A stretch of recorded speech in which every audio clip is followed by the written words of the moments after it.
Bonjour à tous et à toutes. Bonjour Adrien. Ravi de cet échange ensemble. Alors on m'a dit de commencer, il faut bien que je commence. J'ai commencé par le fait que je sors d'une grande séance à l'Assemblée, réunion Assemblée nationale et Sénat, au sein de l'OPEST, sur est-ce qu'on doit mettre en place un principe d'innovation. Alors au-delà du principe d'innovation, en fait, ce qu'on a discuté, c'est l'innovation dans la société, l'écosystème français, les problématiques autour. Et j'ai envie de résumer un tout petit peu ce qu'on a pu dire. Donc, nous, quand je dis nous, c'est 20 personnes avec des profils très différents, des itinéraires très différents, mais avec comme point commun la passion pour l'innovation. On a été chargé par le président de la République en avril 2013 de faire des choix, proposer des choix stratégiques d'ambition d'innovation pour la France, et puis de regarder aussi de manière un peu concrète comment on pourrait améliorer l'écosystème. Alors, on est arrivé avec des conclusions assez simples. Un principe d'innovation. On a le principe de précaution dans la Constitution. On est les seuls au monde à l'avoir, à part l'Équateur. Mettre un principe d'innovation en face, parce qu'on pense qu'il y a une dynamique. En fait, précaution, c'est très bien, mais il faut aussi qu'on soit dans un principe d'avancée. Donc, pour nous, précaution, innovation, c'est un peu yin et yang. C'est une forme d'équilibre, il n'y en a pas un qui est mieux que l'autre, mais il faudrait avoir les deux, marcher sur deux pieds. Et puis cette ambition stratégique, comme nous on ne croit pas, moi c'est mon côté chef d'entreprise, on ne croit pas trop aux rapports qui finissent dans les armoires et dans la poussière, eh bien on a incarné ça de manière très pratique, c'est-à-dire qu'on a lancé pour la première fois 7 concours internationaux. Alors concours internationaux, ils sont mondiaux, donc alors c'est un peu à l'image de ce qui se passe aux États-Unis, la DARPA. Le principe c'est ouvert à tout le monde, toutes les entreprises de toutes les nationalités, quelle que soit leur taille, je dirais entre Google et la start-up qui vient de commencer hier, mais avec une seule condition, c'est vous devez venir investir en France et créer des emplois en France. Voilà, bon, c'est normal. On n'a pas utilisé 1 euro du contribuable, on a utilisé le commissariat général d'investissement et 300 millions d'euros qui sont dedans. La BPI, on n'a pas créé aucune nouvelle structure, rien du tout, c'est la BPI qui est je dirais, le modus operandi. Et puis on est allé très très vite, puisque entre le 13 avril où on nous demande cette mission, on a mis en place les concours le 2 décembre, sur une base simple, 5 à 10 pages, donc pas de blabla, des jurys qui se réunissent très vite. On a déjà les 58 premiers lauréats, on va faire les suivants là à la fin du mois de juin. Donc pas de blabla, de l'efficacité et je crois, j'ai entendu la fin de la discussion, je crois que les États ont un rôle à jouer dans l'innovation, à la fois sur les grands sujets stratégiques où ils doivent effectivement avoir une certaine continuité, également sur l'écosystème. On voit bien que pour que les poissons puissent se développer, il faut que l'aquarium offre le pH, la lumière, la salinité et les conditions globales adéquates. Et puis, on peut le dire aussi, les États n'ont aucun rôle à jouer parfois parce que l'innovation, elle est un peu enfant de bohème et que les gens qui veulent innover, ils n'attendent pas l'autorisation d'innover non plus. Hein. Donc, voilà. Alors voilà ce qu'on a fait. Moi, je serais très intéressé, Adrien, que vous me disiez, vous, en tant qu'entrepreneur, comment vous voyez les choses ?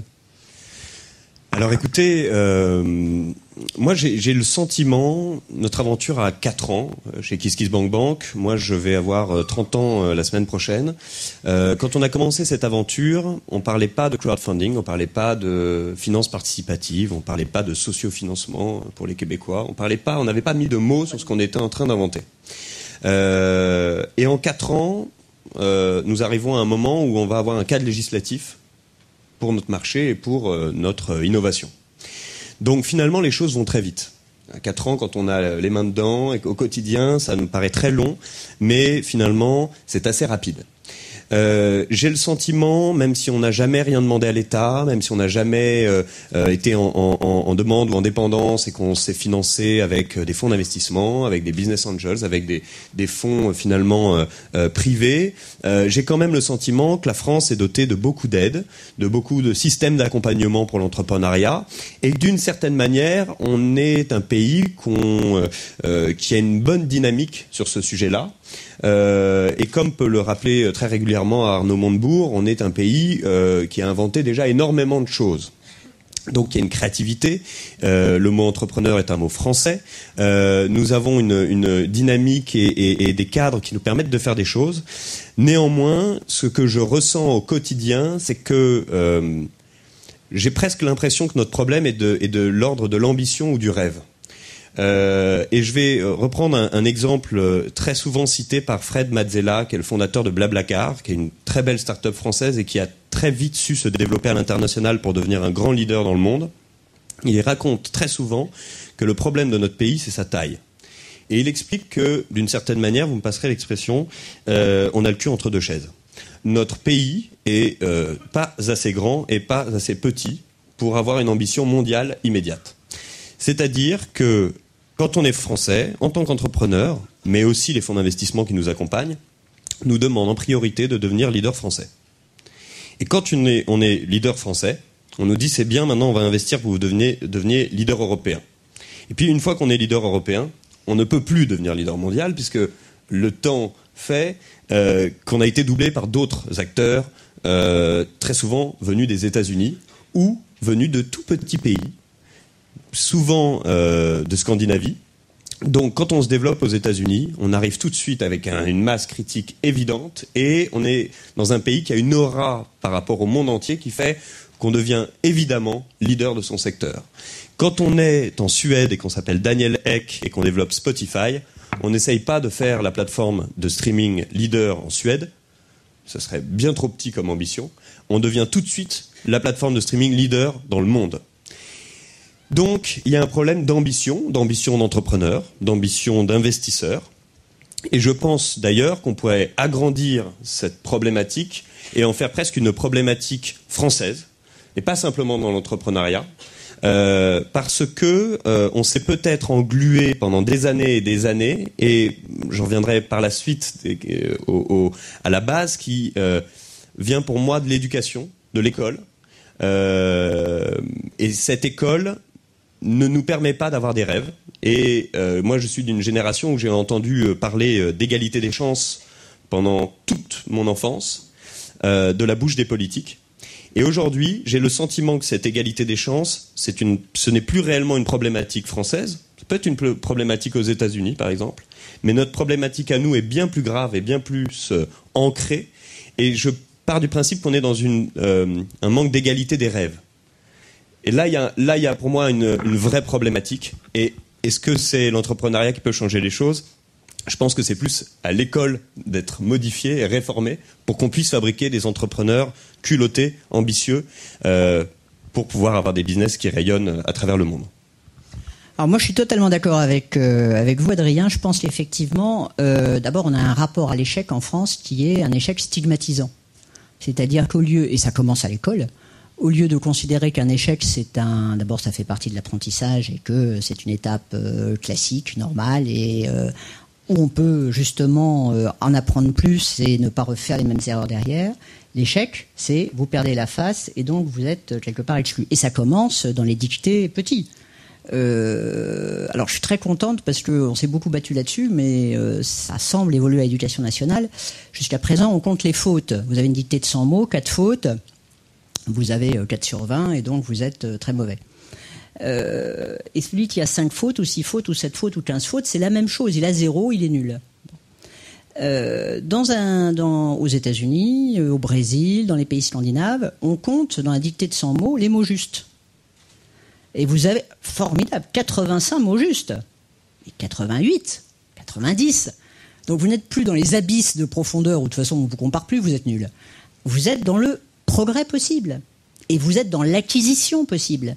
Donc, le fait de mesurer toujours l'écart à l'idéal et non pas de mesurer les performances, ça, je pense que c'est un élément clé et qui commence tout jeune. Donc, effectivement, le rapport à l'échec, changer le rapport à l'échec, parce que qui dit entreprendre, dit prendre un risque, et qui dit entreprendre de manière innovante, dit prendre un double risque, puisque c'est faire quelque chose qu'on n'a jamais fait avant. Et faire quelque chose qu'on n'a jamais fait avant. Alors sinon, moi, je suis parfaitement d'accord sur le problème de la taille du marché et surtout sur le fait que la valorisation de ce qu'on fait n'est pas la même des deux côtés de l'Atlantique. Et donc, l'intérêt d'être valorisé dans un système américain versus valorisé dans un système européen, il n'y a pas photo. Pour exactement, enfin, quand on voit Google qui rachète Nest au prix, bon, on connaît des entreprises européennes qui font la même chose, parfois peut-être même mieux, et qui n'ont pas du tout ces valorisations-là. Donc je crois que ça c'est un vrai sujet. Je rajouterais, moi je suis totalement d'accord avec vous aussi sur le fait que je pense qu'on est dans des conditions d'amorçage aujourd'hui en France qui sont tout à fait remarquables. Parmi les meilleurs du monde. Hein. Donc ça, là-dessus, je crois qu'on a fait d'énormes progrès. Par contre, entre le deuxième et le troisième tour de table, les sujets sont complexes. Et on arrive effectivement un petit peu, soyez le leader français, soyez le leader européen, puis après, voilà, on a perdu le momentum. Et... Alors moi, c'est très intéressant parce que je vis ça... alors c'est aussi un des problèmes français, c'est le silotage. Le fait qu'on installe des gens dans des silos, bon... Moi, je suis étiqueté présidente de grande entreprise. D'abord, je suis présidente d'une petite entreprise, aujourd'hui la mienne. Et puis, je suis devenue présidente de Sigfox, qui est le réseau des objets connectés, hein, qui permet de connecter des objets, tous les objets connectés qui vont augmenter et qui vont être partout, 300 fois moins cher que le GSM. Donc, c'est quand même très attractif. Parce qu'on ne se voit pas quand même, quand on voit les notes de téléphone qu'on paye, data, etc. Si en plus, il faut rajouter ce que vont nous coûter les objets connectés à connecter, ça devient monstrueux. Eh bien, Sigfox, effectivement, on est dans ces problématiques collectives qui est, est-ce qu'il faut devenir leader européen d'abord, ou est-ce qu'il faut être leader américain, et est-ce qu'on peut faire les deux, et comment on fait les deux, et comment on finance les deux, etc. Donc je le vis, je dirais, de manière très très concrète. Donc je me rends très bien compte. Mais pour parler des silos, c'est très bizarre dans le système français que quelqu'un qui a été dans de grandes entreprises s'intéresse à des petites entreprises, alors qu'aux États-Unis, c'est parfaitement normal. Ça, c'est un autre point que je trouve très intéressant, et je comptais en effet parler de Sigfox parce que en dehors du fait que vous travaillez désormais avec Sigfox, Sigfox a eu cette ambition internationale immédiate. Ils n'ont pas attendu d'être leader en France. Donc, il y a des entrepreneurs en France qui arrivent à faire de Toulouse en plus. De Toulouse. Mais c'est très important aussi de préciser ça, parce que l'entrepreneuriat français est très concentré à Paris, et quand on bouge et quand on prend le train 3 fois par semaine pour découvrir les innovations en France, on tombe très souvent de haut. Donc de Toulouse, français, et tout d'un coup une grande ambition internationale. Et en effet, ce point qui est terriblement important, c'est cette capacité à faire travailler des gens issus des startups et quelqu'un comme vous qui vient de l'industrie. Et ça, c'est quelque chose qu'il va falloir essayer de modifier aussi, parce que là, vous allez travailler main dans la main, vous faites partie désormais de la même équipe, mais sans parler d'un tel rapprochement, on peut tout simplement parler de partenariat. Et il y a un grand problème en France, c'est les partenariats start-up industriels. On est toujours dans un rapport conflictuel. Il y a toujours la volonté de nous étouffer, de manière organique, de nous étouffer par l'idée d'un rachat pour qu'on n'existe plus, mais il y a toujours une sorte de malveillance à l'égard de l'innovation et des startups de la part des grands industriels. Je dis ça de manière générale. À côté de ça, mon expérience personnelle fait que depuis en 4 ans d'existence, et donc dès la première année, donc ça fait depuis 3 ans, nous avons un partenariat avec la Banque Postale. Alors on pourrait se dire, mais crowdfunding, une banque, qu'est-ce qu'ils sont en train de faire ? La Banque Postale, tout simplement, en fait, s'intéresse à ces thématiques et a décidé, pour s'intéresser à ces thématiques, de faire un partenariat nous aidant à nous développer et nous les aidant à comprendre ces thématiques-là. On a parlé du cadre législatif français sur le crowdfunding qui est en train de se mettre en place. Il y a quelque chose d'incroyable dans toutes les discussions qu'on a pu avoir sur la mise en place de ce cadre législatif. C'est la levée de bouclier des banques qui ont tenté de nous empêcher d'avoir un cadre législatif allégé par rapport au leur. Et vous avez battu le lobby bancaire. Vous êtes très fort. Ça serait beaucoup trop simple de le dire de cette manière-là. Nous, ce qui nous a beaucoup étonné, c'est de constater qu'ils nous voyaient comme des concurrents alors qu'on n'avait finalement presque aucun produit qui correspondait au leur. C'est-à-dire qu'on était un complément, une innovation qui permettait d'injecter de l'épargne française dans l'économie réelle et d'adresser, pour ce qu'on fait sur KissKissBankBank, des projets créatifs et innovants. Les banques n'ont jamais financé un album de musique ni un film, à part des Sofica, mais c'est pas leur métier. On fait du prêt à taux zéro avec Hello Merci sur des prêts de 10 000 euros pour des prêts personnels, sur le permis de conduire, des études, ou simplement un commerçant qui veut racheter un four va falloir se lever de bonne heure pour aller chercher 4 000 euros dans une banque. C'est trop cher pour eux de prêter 4 000 euros. Donc ça, encore une fois, on remplit une zone dans laquelle ils ne sont pas. Et puis pour finir, si on parle du prêt entre particuliers ou si on parle de l'equity, encore une fois, il est très compliqué de générer du prêt pour un particulier ou du prêt même pour une entreprise. Les banques ont du mal à financer le développement de nos entreprises sur de la dette. Et sur l'equity, bon, elles ont des véhicules qui font de l'equity, mais elles ne le font pas elles-mêmes. Donc on n'est absolument pas en frontal et pourtant on essaye de nous empêcher d'avoir un cadre qui nous permette de nous développer. Donc voilà, je raconte ça pour dire que pour moi... Ils n'ont pas essayé de vous copier ? Pas pour l'instant. Alors ce qui est très amusant en revanche, quand on regarde toutes les publicités des banques, ils ont récupéré toute la sémantique, ils ont récupéré toute notre logique. Donc quand on rentre dans une Société Générale, on voit un nombre de projets financés et un montant. C'est exactement notre mode de communication. Quand on regarde des pubs de je ne sais quelle banque, à la fin, le mec dit et en plus d'avoir investi localement dans les entreprises du coin, j'ai reçu un hamburger du café que j'ai soutenu. Bon, ce qui est complètement faux, hein, mais ils ont trouvé que c'était très sympa d'avoir des rewards, d'avoir des contreparties, donc ils intègrent ça dans leur publicité. Donc nous on regarde ça de manière assez amusée, mais c'était simplement pour pointer dans notre exemple à nous, on s'était encore bloqué et frotté à cette petite guerre qui n'a finalement aucun sens et qu'il faudrait réussir à décloisonner. Je parle pas pour le monde bancaire, mais pour le monde industriel, je pense pas qu'il y ait malveillance. Je pense qu'il y a méfiance, ce qui est un peu différent. C'est-à-dire, je pense que les grandes entreprises peuvent aider énormément toutes les entreprises innovantes en leur faisant confiance, c'est-à-dire en achetant leurs produits, ou leurs services, ou en essayant de voir comment elles vont s'enrichir de ce que vous faites. Et très souvent, il y a méfiance parce que les acheteurs des grandes entreprises, comme d'ailleurs, alors les acheteurs publics encore plus, une entreprise innovante, une innovation, c'est considéré comme un risque. Et donc, on préfère acheter classique plutôt que de se dire, tiens, ça c'est peut-être une nouvelle solution. En clair, je sais pas, je prends dans tout ce qui est système d'information, il vaut mieux se tromper avec une bonne grosse boîte existante dans les systèmes d'information qu'avec des solutions nouvelles et qui pourraient être hasardeuses. Donc redonner confiance aux acheteurs, je pense que ça c'est un sujet fondamental. Je prends par exemple uniquement à des dépenses publiques. 200 milliards d'euros par an. C'est énorme la commande publique. On aurait 3% de cette commande qui serait dite innovante, ça fait 6 milliards d'euros par an. C'est énorme. Donc, on voit des secteurs entiers, par exemple, des commandes publiques. Je prends l'hôpital.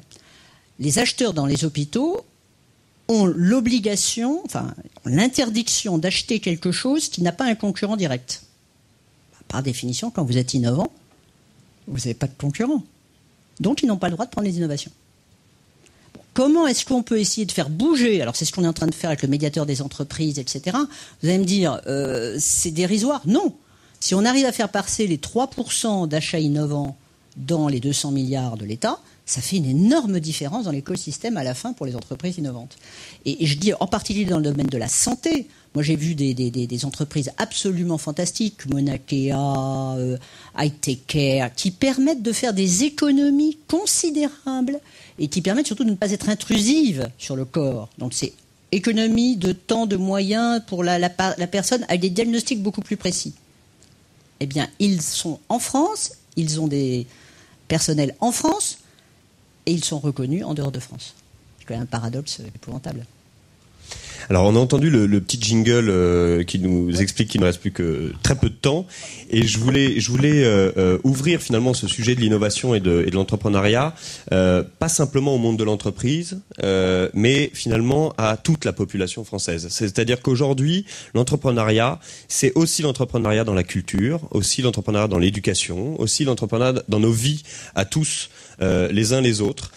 Pour moi, on a entendu parler de ce professeur à Drancy, Jérémy Fontagneux, beaucoup dans les médias récemment. Ce type est un entrepreneur. Ce type est en train, à sa petite échelle, dans sa classe de terminale, de réinventer l'éducation.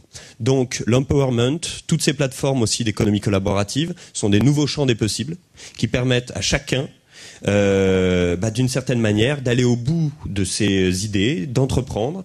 Et quand on prend une plateforme comme la nôtre, c'est plus de 9000 projets qui se financent sur notre plateforme. Je ne sais pas si ça sera 9000 projets qui changeront le monde.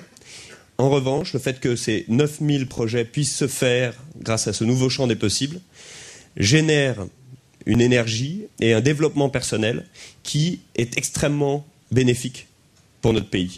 Et donc l'entrepreneuriat, c'est pas simplement des grandes entreprises, des grandes levées de fonds, des grands montants, c'est aussi ces 4 000 € par individu qui nous permettent d'aller un peu plus loin dans notre démarche.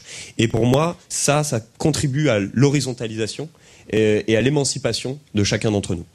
Je suis totalement d'accord, l'innovation c'est vraiment l'affaire de tous. Faut pas que ça devienne un mot valise qui veut plus rien dire. Je pense que c'est la seule façon collective qu'on a de s'en sortir.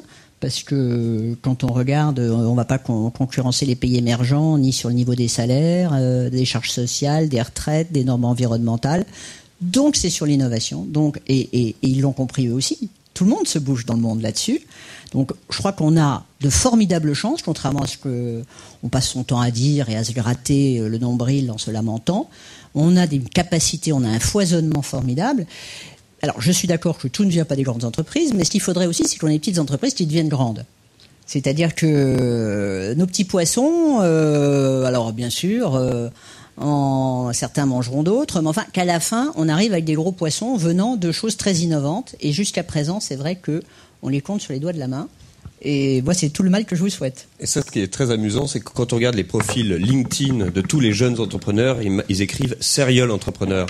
Et moi, j'aimerais bien qu'il y en ait un qui soit figé sur une entreprise qu'il est en train de développer et qui prenne 10 ans pour aller jusqu'au bout, pour devenir un industriel. Parce que ça, c'est la montée en compétences et c'est tout ce qu'on peut nous souhaiter, même si c'est bien évidemment plus difficile. Merci beaucoup, vous êtes dans les temps.